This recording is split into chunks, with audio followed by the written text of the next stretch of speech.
Тэмүүжнэн санхүү хөрөнгөний удирдлага, их усурын менежментийн чиглэлээр 10 гаруй жилийн мэргэжлийн туршлагатай. Тэрээр Монгол Улсын хөгжлийн банкнд их усурын хэлтсийн мэргэжилтэн, ахлах мэргэжилтэн, нэгжийн зохицуулагч, газрын захирал зэрэг удирдах болон мэргэжлийн ард түмшил хашиж хөрөнгөний удирдлага, санхүүжилтийн бүтээц, институцийн менежментийн чиглэлээр ажилласан. Мөн BDM лизинг болон BDM asset management-ийн төлөлд удирдах зүйлийн гишүүнээр ажиллаж, компани зүйл стратегийн удирдлагын түвшинд докторлогоор оруулсан.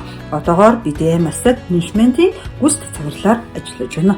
Монгол Улсын хөгжлийн банк дэргэдээ хөрөнгө оруулалтын нэг охин компанитай. За бид уг компани захирлын танилцуулгыг өмнө та бүхэнд үзүүлсэн. Тэгээд энэ 7 хоногт эдийн засаг хөгжлийн яамны нэг давхарт бас хөгжлийн банк нээлттэй халахны удирдлага зохион байгуулж за ер нь өөрсдөд тулгамдж байгаа асуудлуудаа салбарын оролцогчдод нээлттэйгээр танилцуулж асуудлаа дундаа хэлцэж байгаа. За дөрөвт өдрийн өнөөдрийн арга хэмжээ болвол за хөрөнгө оруулалтын орчин, за доктортой санхүүжилт ямар байж болох юм бэ гэдэг энэ асуудлын хүрээнд хэлэлцүүлэг өргөнүүлж за салбарын бүхэл талын оролцогчдыг авчирч за ер нь цаашдаа хөрөнгө оруулалтын сангууд яаж докторж явах ёстой юм. За бидэнд ямар эрх зүйн орчин шаардлагатай байгаа юм бэ гэдэг энэ асуудлуудын хүрээнд ирсэн. Ингээд хөгжлийн банкны DBM Asset Management компани захирал Тэмүүжнтэй үзэгчтэй ахныг бид уулзуулах гэж байна. Бидний урилга хүлээж авч бас бидэнтэй харилцаж танд баярлалаа. За баярлалаа. DBM Asset Management нийтдээ ер нь ямар төслүүд дээр ажиллаж байна. Нийт санхүүжилтийн боломж бас ямар байгаа юм.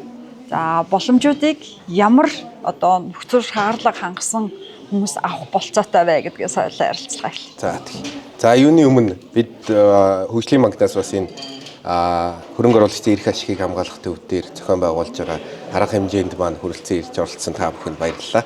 За тэгээд саяны мэдээллүүдээр яг дэлгэрэнгүй мэдээллөхөөс өмнө ер нь энэ хөрөнгө оруулалт менежментийн компани манай компани өөрөө юу хийдэг вэ? За тэгээд тэр хийж байгаа энэ сангууд нь яг хэн зориулсан тэр тухайн иргэд аж ахуйн нэгжүүд маань яаж оролцох вэ гэдгийг яриад явъя.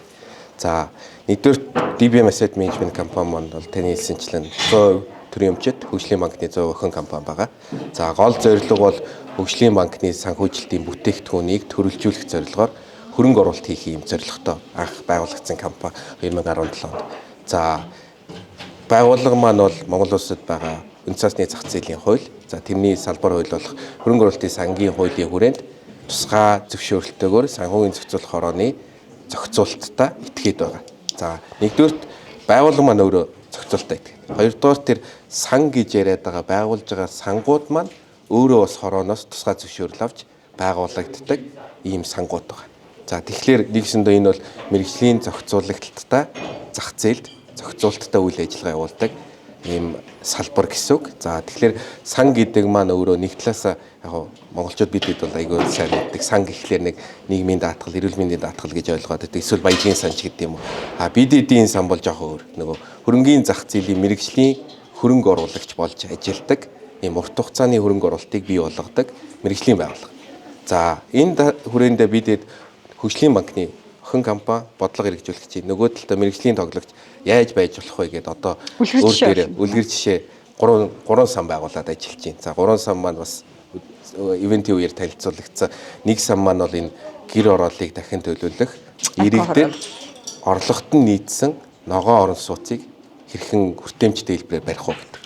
За тэгэхээр энийг хэрэгжүүлэх хүрээнд манад бол олон улсын байгууллагуудын урт хугацаатай нэг өнгөлтөө мөнгө манай санд орж ирж байгаа хөрөнгө оруулалт хэлбэрээр бидэд цааш нь хүртээмжийн нэмэх зорилгоор арилжааны банкуд болон орон сууц судалж авахд иргэдэд зориулсан ногоон барилгын хөгжүүлэгчийн зээл, ногоон орон сууцны ипотекийн зээл гэсэн бүтээгдэхүүнийг цоо шинээр банкудаар дамжуулж бүтээгдэхүүн гаргаж ирж байгаа гэсэн. Тэгэхээр энэ сангууд маань ер нь бол ямар байдлаар ажиллаж байна гэхээр гадны нийгэм хөнгөлөлтөй санхүүжилтийг дотоодод шингээх дэд бүтц хэлбэртэйгээр ажиллаж байна. Тэр дэд бүтцийн цаана манай компани мэргэжлийн ёс зүйтэйгээр хөрөнгөний удирдлагыг хийж байна л гэсэн.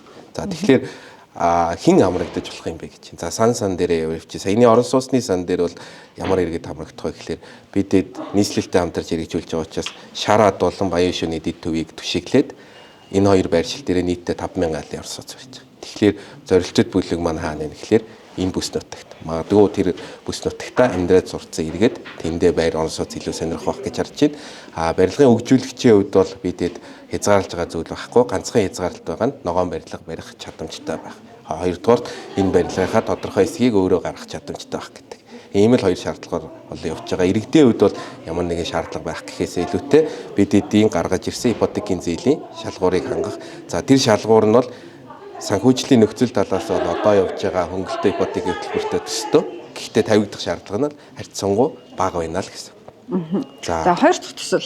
За хоёр дахь төслөө ярихад бол бид бас яг энэтэйг ижилхэн олон улсын байгууллагын санхүүжилтээр тогтвортой, хүртээмжтэй бэлчээрийн менежмент цаашлаад хөдөө аж ахуйн бизнесийн өртгийн сүлжээг бий болгох зорилготой хөдөө аж ахуйн бизнесийн сан байгуулж байгаа. За энэ сан маань яг бит хоёрын ярилцж байгаа энэ өнөөдөр 5 сарын 7-ны өдөр санхүүгийн зохицуулах орноос сая зөвшөөрлөө авлаа. Тэгэхээр өнөөдрөөс ингээд цаашаа ажиллаад явах боломж нь бол бүрдэж байна. За гол зорилго бол юу вэ гэхээр Монгол улсад байгаа нийт 21 аймагаас бэлчээрийн дац хамгийн их доройтсон байгаа 17 аймагт хэрэгжих нийтдээ 76 сум дундын энэ хөдөө аж ахуйн бизнесийн дэд төвүүдийг бий болгох тэрийг дагсан малчид аж ахуйн нэгжүүд дээр газар тариаланчдад дээр шаардлагатай санхүүжилтийг бичил зээлээс эхлээд жижиг дунд том зээлийн хэмжээнд эргэлтийн хөрөнгө оруулалтын гээд хэлбэрүүдтэйгээр гаргаад явах. За тэгээд мэдээ сан маань дөнгөж үүсэж байгаа учраас одоохондоо эхлэх шатндаа байна. Цаашдаа яг энэ бүтээгдэхүүнүүдийг цаашаа гаргаад явхлаар илүү нарийн мэдээллүүдийн тодорхой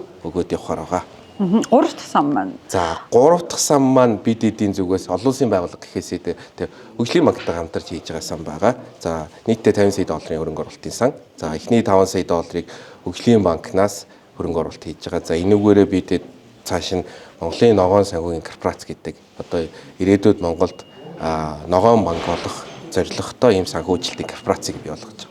За энэ корпорац маань корпорацаа дамжуул бидэд юу их гэж юм гэхээр корпорац маань өөрөө нэг талаасаа бидэд төрийг төлөөлөд хөрөнгө оруулалт хийж байгаа. Нэмээд олон улсын байгууллага хувийн хвшлээс яг ижилхэн дүнтэй хөрөнгө оруулалтууд болж байгаа. Тэгэхээр нөгөө бидэд өмнө нь бол төр хувийн хвшлийн түншлэл гэдэг бол энэ тохиолдолд төр хувь олон улсын байгууллагын түншлэл хэлбэрээр ийм зөв засаглалтаа урт хугацааны доктортой ногоон институцийг бий болгож байна гэсэн. За энэ институц маань одоо бид эдийн гаргасан бодлого концептийн хүрээнд одоо загварчлалын хүрээнд зөв явах юм бол Монголд байгаа бүхий л салбарын ногоон төслүүдийг хэрэгжүүлээд явна гэж харж байгаа.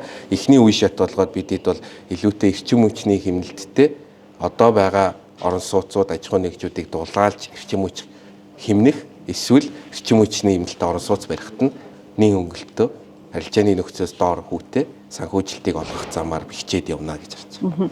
За та бүхэн ярилцлагыг үзэхлээр нэгдүгээрт орон сууцнд ипотекийн зээлээр орох иргэд за баян хушуу шар хадна. Яг энэ төсөлд хамрагдаад бас бэлчээрийн талхталтаа сэргийлээ.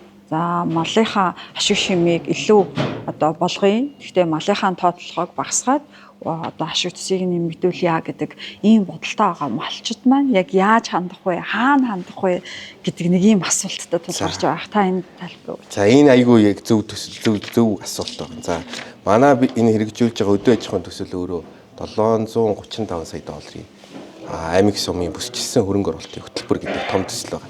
За төслийн маань яг өнөөдөр хэрэгжих эхний үе шат бол хамгийн их бэлчээрийн дороотолтой байгаа баруун 3 аймаг буюу Ховд, Баян-Улгийн, Увс гэсэн 3 аймагаас эхэлж байгаа. За нийтдээ энэ 3 аймаг дээр бидэд 5 ширхэг сум дундын төв гэж байгаа. Нэгсэндээ 5 сум дундын төв маань 3 аймгийн төв нэмээд 2 суман дээр ингээд хатуу дэд бүтэц, за услахааны систем, нөгөө хөдөө аж ахуйн төвхөйдийг агуулгын байгууламж, за нэмээд тээвэр логистикийн төвийг бий болгож байгаа. Нэгсэндээ бидэд одоо сая өнөөдрийн хэлцүүлгээр чи ярьлаа.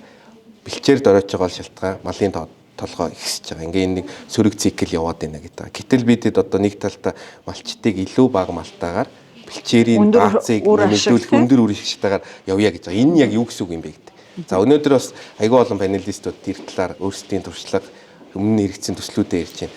За жишээ нь тэр одоо нөөбийн хөгжлийн хөтөлбөр дээр гарсан яг бодит баримттай судалгаа гэхэд 100 хоног гардаг бүтээмжийг 57 хоногоос авч болж байна. Гэхдээ яаж гэдгийг гол нь малчтай зааж өгөхөр байна гэдэг. Тэгэхээр эхлээд бидэд нөгөө цуглуулдаг одоо яг 57 хоногоос гарах түүхий идэд цуглуулах дэд бүтцээ игээд энэ дээрээ түшиглээд яг малчтад зориулсан одоо түр ярьсан бичлээс эхлээд жижиг дунд аж ахуйн нэгжүүдийн төвшөнд эргэлтийн хөрөнгө оруулалтын зээлүүдээ яг ингээд одоо нөгөө тейлерд гэж яриад байдаг. Яг тухайн бизнест нь буюу үйл ажиллагаанд нь тохирсон байдлаар бүтээгдэхүүнээр санал болгоно л гэсэн. Тэгээд тэрийг хийх өмнө мэдээж олон түвшний сургалтууд, танин мэдүүлэх аюул ажлууд бас хийгдэх шаардлагатай гэсэн. Орон сууц авъя гэж бодож байгаа иргэдэд тэ баян хошуу шар хатанд амьдарч байгаа иргэд амьдрах орчноо сайжруулъя гэвэл за тэр нь бас байгальд ээлтэй ногоон технологийн байвал ер нь ямар шаардлага хангахын хаана хандах юм бэ? За энэ дээр харин бид бас өнөөдөр ярьсан. Зол болоход өмнө нь бол бид төсөл ярихлаар ингээд хүнд нүдэнд нь харагдахгүй, гарт нь баригдахгүй учраас буудаггүй. Тэгэхээр бид нэгдүгээр иргэдэд хандаж хэлэхэд тэр баян шуунд шар хатанд барьсан байгаа байшинг маань нээлттэй очиж үзээрэй. За бидэд бол хангалттай нөгөө хамтран санхүүжүүлэх банкудтай, бодлого тодорхойлогч нартай бол үзүүлсэн. За юу нь энэ байшинг ногоо ялгаатай байгаа юм бэ? Тийм, тэр асуулт байгаа. За ер нь бол энгийнээр ингээд олон улсын жишгийг харахаар ногоон байшин байна, энгийн байшингууд бол үнэтэй босдог. Түүхийд нөрөө илүү өртөгтэй байдаг. Магадгүй ингээд дулаалга нь өндөр хийгддэг учраас тэрнээсээ хамааран өртөг нь илүү байдаг. Манай энэ төслийн хүрээнд сайн тал нь юу юм гэхлээр бид ногоон болгож байгаа бүх элементийн буцалтгүй тусламжаар энгийн байшингийн өртгийн хэмжээнд багасгаж өгч байгаа. Тэгэхээр барилгын хөгжүүлэгчдэр дарамтыг өгөхгүй юм. За хоёрдугаар нэг давуу тал нь юу юм гэхлээр газар чөлөөлтийг бид төслийн хүрээнд хийж өгч байгаа. Тэгэхээр нэгс барилгын хөгжүүлэгч өөрөө дахин төлөлтөө их гэж газар чөлөөлтөнд асар их хугацаа алддаг бол тэрийг бидэд өмнөөс нь чөлөөлж өгöd тэгээд барилгын хөгжүүлэлтээ их боломжоор хангаж өгч. За гуравдугаарт бидэд нөгөө борлуулалтын дэмжлэг буюу ипотек гаргаж өгч. Нэмээд барилгын хөгжүүлэгчид нийлүүлэлтийн дэмжлэг буюу хөгжүүлэгчийн зээлийг гаргаж өгч. Тэгэхээр яг хуу иргэд маань нөгөө ногоон байшин гэдэгтээ төдийлөн яг танилцаагүй байдаг. Эрчим хүчний эмнэлттэй гэдэг. За энэ дээр бол бидэд нэг юм хэлэхэд манай тэр байшингууд сая аудит ороод яг хэмнэлтийн тоонууд нь гарч ирж байна. Бидэд бол төслийнхээ хүрээнд 20% хэмнэлтийг зорьсон. Дулааны, эрчим цахилгааны тэгээд усны хэмнэлтийг 20% гэж зорьсон. За сая аудитлэгдсэн тоонуудаар энэ маань дунджаар 30% гарсан. Тэгэхээр бидэд бол нөгөө тавигдах шаардлагаасаа давуулсан байна. За тэгээд тэрийг яаж хийж ийн гэхлээр нэгдүгээрт хануудыг зузааж гин, цонхыг дулаалж гин. За тэгээд мэдээж доороо нөгөө саарл усны менежментийн систем хийж гин. Нэмээд энэ барилгууд маань нөгөө нарны панелуудтай байгаа. Нөгөө дулааныг доош тагшоогоо шилжүүлдэг юм агаржуулалтын системүүдтэй. Энэ болгоно нь өөрөө тэр хэмнэлтийг гаргадаг. За хэмнэлт иргэдэд яаж нөлөөлөх? За одоо тийм байна. Одоо тэр нь яг надад яаж нөлөөлөх юм гэдэг асуулт гарах баг.